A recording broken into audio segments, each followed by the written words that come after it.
Hi, I'm Avi Melamed. The recent terror attack in the south part of Israel was launched in the Gaza Strip. The mastermind is Iran. What is the interest of Iran? Why now? What was it supposed to serve? Iran is the leader of an axis, a radical axis in the Middle East that is known by the name of the axis of resistance and refusal. The major components of that axis is the Assad regime in Syria, the Hezbollah in Lebanon, Hamas, Islamic Jihad in Gaza Strip, as well as other terror organizations in the region.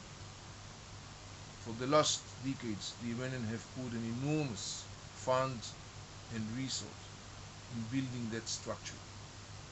In the last couple of months, this axis is experiencing an increasing challenges and turbulences. In Iran, the situation is getting more and more tougher as the sanctions that are imposed on the Iranian by the international community are getting more and more tough.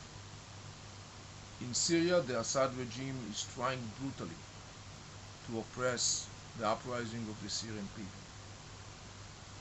In Lebanon, the Hezbollah is facing the charges of the International Tribunal that investigated the assassination of the previous Lebanese Prime Minister Rafik al-Hariri. The tribunal findings leave no place to a doubt. Hezbollah is directly related to that assassination. Hamas is having its own inner challenges in the Gaza Strip, and the rifts inside these axis components are increasing and deepening. According to the scenario, that geostrategic terror attack was supposed to divert the attention from the events in Syria, from the dramatic impact of the tribunal findings, from the inner challenges inside Iran, by setting a fire elsewhere in the Gaza Strip. That geostrategic terror attack was, in fact, a trap. That was supposed to act as a trap, and Israel was supposed to step into that trap. It didn't happen, partly because the Israeli retaliation was different from the one that the mind masters, people who wrote this plan, were expecting. In fact, the accurate, elegant Israeli reply within hours after the attack, by taking down the leaders, the militant leaders of the popular resistance committees, totally shocked the masterminds who were involved in planning this attack. Right now, what we see is the last remains or the last efforts made by this organization still to drag Israel into the fight by shooting rockets into the Israeli territory. So far it didn't work, apparently it will not. And the bottom line, as for now, is that the biggest loser in the current situation from the old perspective is the Hamas. For different reasons. Hamas right now is urging for an immediate ceasefire. In order to get the ceasefire, Hamas must make these other organizations stop the shooting of the rockets.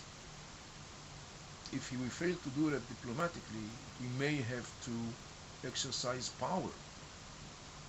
Hamas may find himself all of a sudden involved in a street fight against other radical Palestinian terror organizations in Gaza Strip, including, of course, the popular resistance committees. In the middle of the Ramadan, you could imagine the replies. You could imagine the scenes on TV showing the scenes of Palestinians fighting each other in the Gaza Strip, in the midst of the most sacred month of the Muslims in the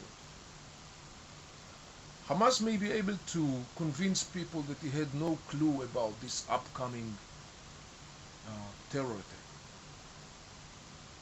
But then it means that Hamas admits that he has no control over what's going on in Gaza.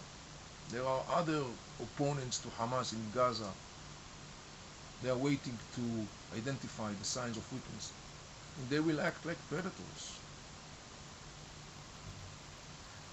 There is another, even more severe scenario as far as Hamas is concerned. Perhaps its major sponsor, the Iranian regime, will come to the conclusion that Hamas is no longer the most effective platform to use the Iranian interests. In that case, the Iranians may decide maybe to shift their support to another Palestinian terror organization that already operates in the Gaza Strip. After all, they have the infrastructure, they have the access, they have the abilities, and they have no problem to do that. Yet Hamas is still heading the most worst thing as far as is concerned. Most of the people in the Arab world would find it difficult to believe that Hamas did not know about that upcoming terror attack. The question that Hamas will be asked would be inevitable. How did you give your silent consent to a terror attack that you knew may lead to a massive eruption that will result in the death of many of your own people, Palestinians in Gaza Strip? In other words, Hamas is going to face a major critical question by the Arab world, and that is, how was you willing to sacrifice your own people for the sake of the interests of the Iranian regime? A poll that was recently conducted in the United States by an Arab independent research institute indicates what everybody knows. The animosity of the people in the Arab world towards the Iranian regime and its proxies is skyrocketing. It is difficult to exaggerate the amount of that animosity.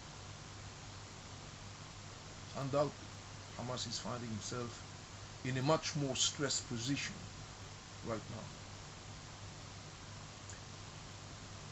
This is a very strange, interesting turnout of the events.